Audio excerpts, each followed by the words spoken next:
It used to be that when March rolled around, the biggest risk you took was filling out a paper bracket for the office pool. Right, yeah. And you just hope your team made it past the Sweet 16. Maybe you lost, I don't know, $20 to the guy in accounting. Oh, exactly. It was harmless. Totally. Yeah. It was episodic. Mhm. It was literally a piece of paper pinned to a bulletin board. But today, if you look closely at a crowded room, you aren't seeing paper brackets. No, not at all. You're seeing people staring intently at their phones, swiping, refreshing, watching this little digital roulette wheel spin with every single free throw. Yeah, it's a completely different landscape now. It really is. And today we're unpacking a highly detailed 2026 Psychology Today deep dive by Dr. Mark S. Gold. We want to see how this adult pastime has essentially morphed into a hidden 247 public health crisis for you. A massive crisis, yeah. Because we aren't just talking about sports anymore. We are looking at this massive behavioral shift that's just, disguised as entertainment. Okay, let's unpack this, because the sheer scale of the ecosystem we're looking at is staggering, and we need to understand the mechanics of how it got this big this fast. Well, that scale is exactly where we need to start. My goal today is to help us look past the flashing lights of the betting apps and the celebrity endorsements and explore why this is happening on a neurobiological level. Right, the brain science part. Exactly. Because once you see the underlying machinery of how these platforms interact with the developing brain, you really can't unsee it. We have to strip away the marketing and look at the actual neuroscience of habit formation. I want to start right at the top with the financial footprint, because to comprehend the danger, you have to understand the sheer volume of the modern sports betting ecosystem. It's massive. It's unbelievable. The U.S. legal sports betting handle, which is the total amount of money wagered, is now sitting between $120 and $150 billion annually. Yeah. Billion.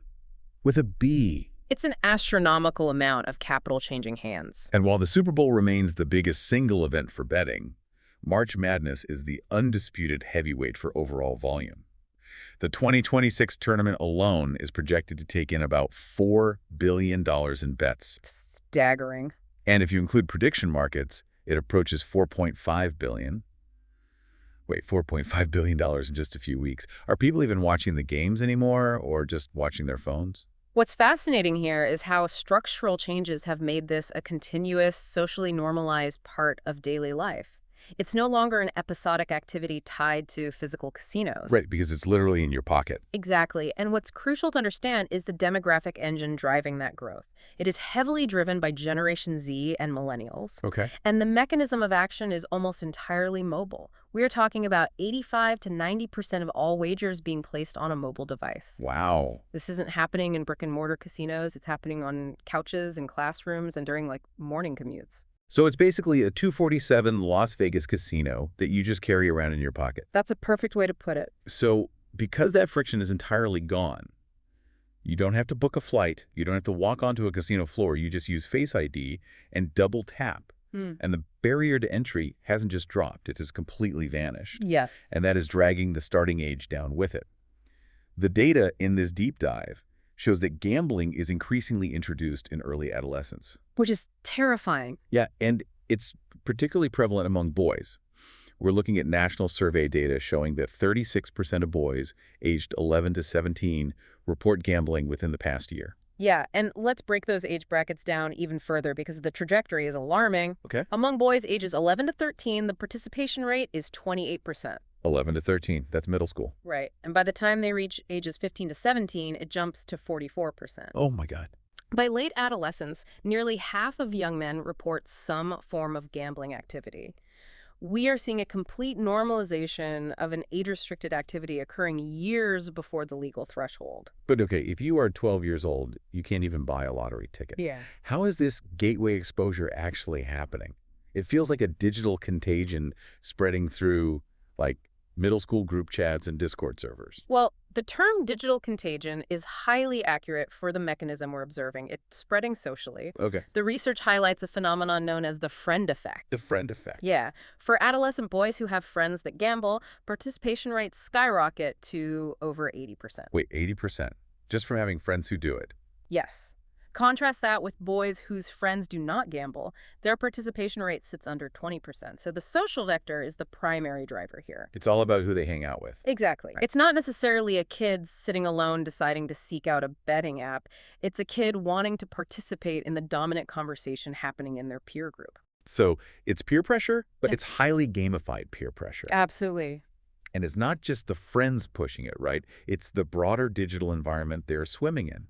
60% of adolescents report seeing gambling advertisements on social media. At a very high frequency, too. Yeah.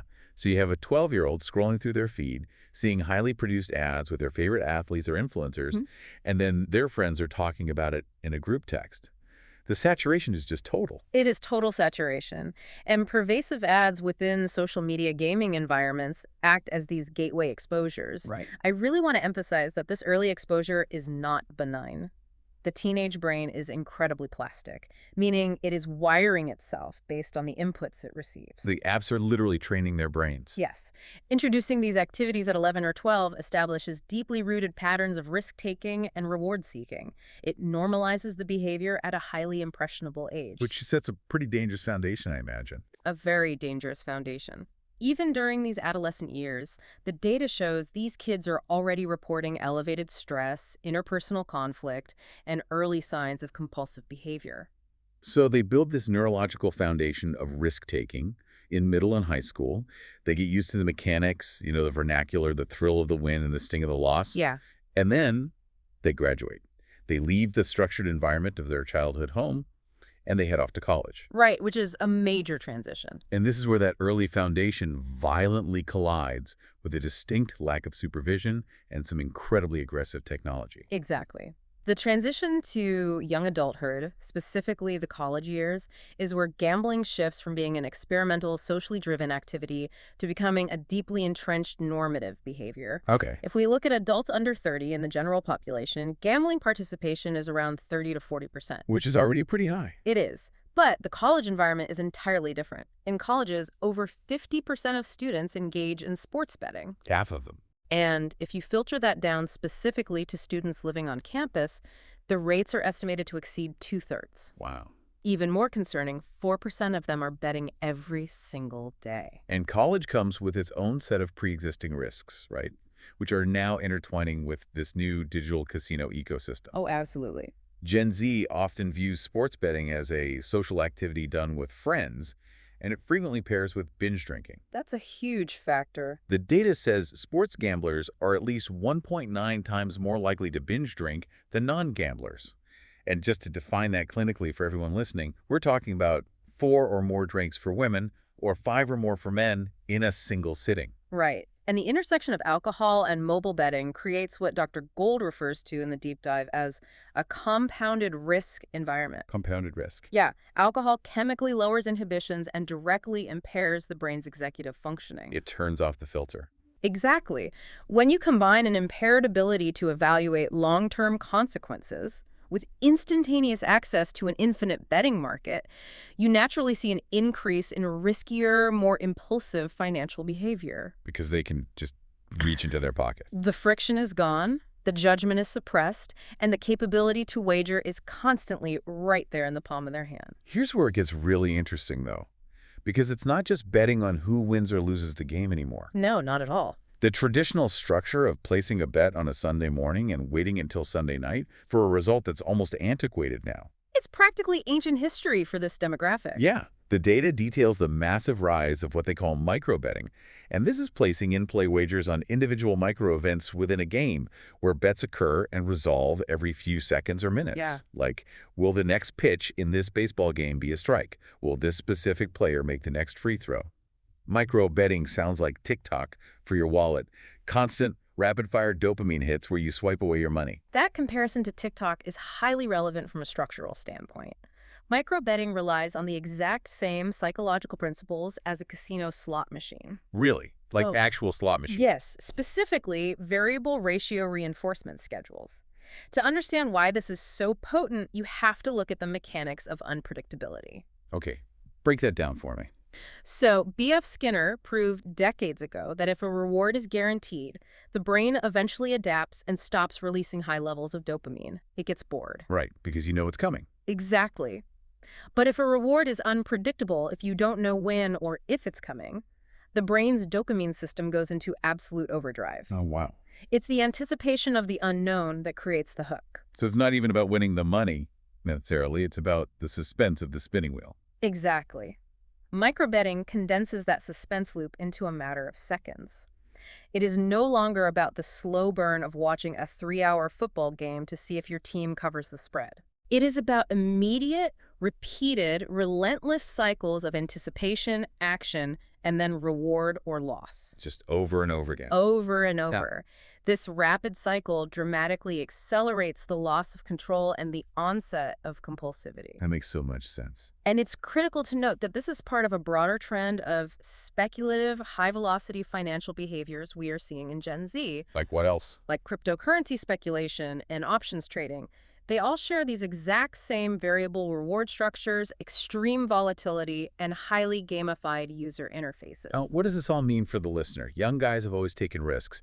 How is betting on an app today biologically different from betting a buddy $10 on a free throw 20 years ago? That's the crucial distinction. Because young people have always been impulsive. Right. It's practically a defining trait of adolescence. If we connect this to the bigger picture, the biological imbalance inside the human brain is the same as it was 20 years ago.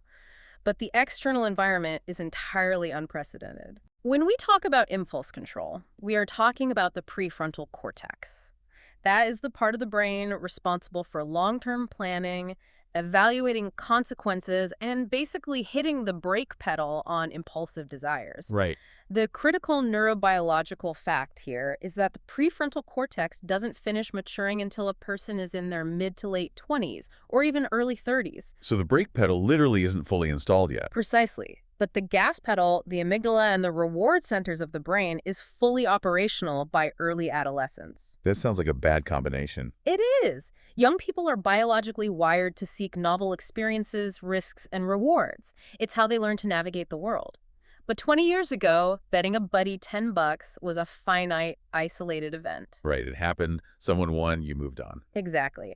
What is biologically different today is that these platforms are meticulously engineered to exploit that exact developmental gap 24 hours a day, 7 days a week. Because the phone is always with them.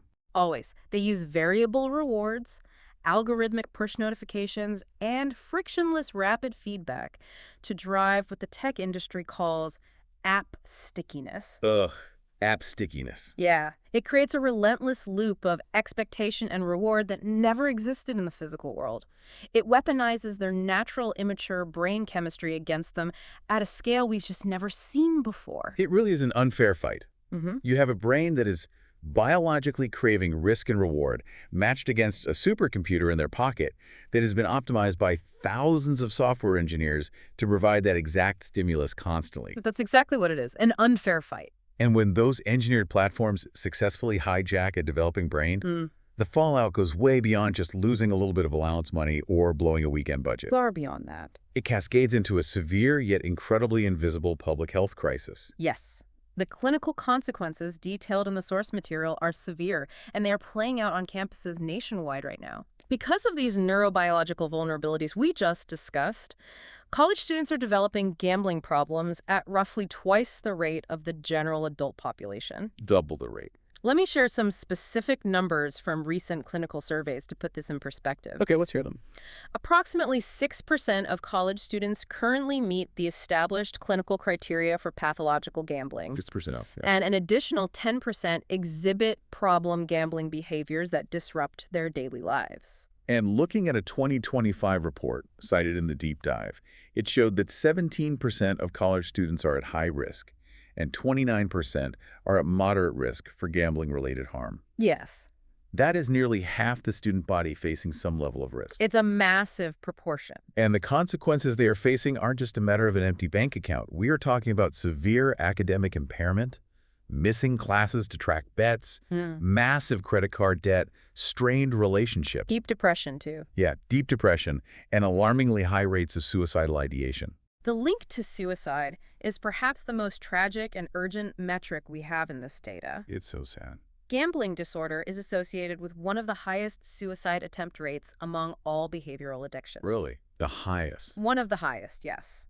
The risk is especially elevated in young men who are experiencing sudden, catastrophic financial loss paired with clinical depression. That makes sense. The shock of it all. Exactly. The shame and isolation that come with hidden, compounding debt can be completely overwhelming. They feel trapped. They feel unable to tell their parents or friends the truth about the financial hole they've dug for themselves in a matter of weeks. But despite all of this, despite it destroying college students at double the rate of adults, despite the massive debt, the depression, and the staggering suicide risk, the analysis notes that screening by pediatricians and healthcare providers is virtually non-existent. It really is. If this is destroying college students at double the rate of adults, why aren't doctors treating this like underage drinking or vaping? It feels like an incredible blind spot. This raises an important question for everyone trying to understand the scope of the problem. Why is it so invisible? Yeah, why don't they see it? The answer lies in the nature of behavioral addictions versus substance addictions. Unlike binge drinking or vaping, gambling doesn't leave a physical scent on your clothes. Oh, right. It doesn't cause slurred speech, dilated pupils, or bloodshot eyes. A student gambling away their tuition money on a smartphone looks exactly like a student texting their mom, checking an email, or reading an assignment. They just look like they're on their phone, which everyone is. It is entirely silent. Healthcare providers have been trained for decades to look for physiological markers of addiction. Sure, like liver function or lung issues. Exactly. Behavioral addictions require entirely different screening tools, different intake questionnaires, and a different diagnostic approach that the medical infrastructure simply hasn't adopted yet. So, if there are no physical markers, if you can't just look at someone and know they are struggling with this, what are the actual red flags we should be looking out for, whether you're a parent, a roommate, or a friend? The red flags of a developing gambling disorder manifest in behavior and psychology. You want to look for a severe preoccupation with betting. Like talking about it all the time. Yeah, someone who is constantly checking odds, intensely tracking minor games they have no personal connection to, or aggressively steering conversations towards spreads and payouts. Okay, that makes sense. Another major clinical sign is the phenomenon of chasing losses. What does that mean exactly? This is the erroneous, compulsive belief that if they just keep betting, if they just double down on the next microbet, they will eventually win back what they lost and break even. Oh, so it's the sunk cost fallacy, but playing out in real time. Exactly. You also have to look for sudden, unexplained financial difficulties. Like what? A student who previously managed their money fine, suddenly asking to borrow cash or maxing out credit cards without a clear reason? Unexplained academic decline is another massive indicator, skipping classes or failing assignments because their attention is entirely consumed by the apps. Because they're tracking a bet instead of studying. Exactly. And finally, you look for co-occurring psychiatric symptoms like severe, unexplained mood swings, intense irritability when they can't access their phone, or newly developed anxiety. Wow. Early identification of these behavioral shifts is the only way to intervene and prevent this from progressing into a severe, intractable pathological disorder. It really requires us to fundamentally change how we observe the people around us. We have to look closer at the behavior happening around the screen, not just assuming that screen time is harmless socializing. We absolutely do. Well, we've covered a tremendous amount of ground today.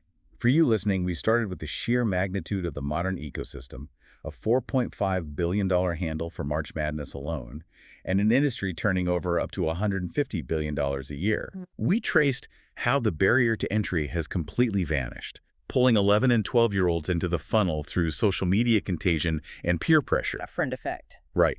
We looked at the college campus, where the normalization of binge drinking collides with rapid-fire microbetting to create a compounded risk trap. Exactly. And most importantly, we unpack the mechanics of the neurobiology, how fully engineered digital platforms are aggressively exploiting the developmental gap in the prefrontal cortex, leading to a silent clinical crisis with devastating rates of depression, debt, and harm.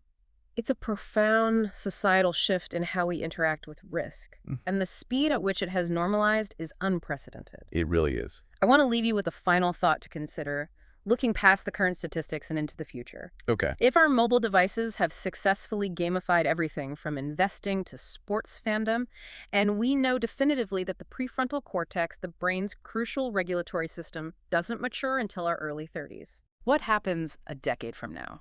When this current generation of Gen Z sports bettors, who have been steeped in variable reward schedules since middle school, become parents themselves, will continuous micro betting just be the genetic and cultural inheritance they pass down? Oh, wow. Will we see an entirely new generation of children holding screens where this relentless, artificially engineered cycle of risk and reward is simply their default baseline for reality?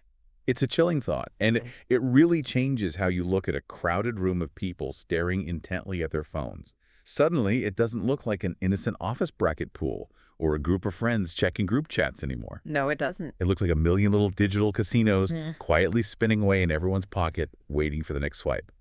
Thank you so much for joining us on this custom deep dive. Keep asking questions, keep looking beneath the surface of the world around you, and we will catch you next time.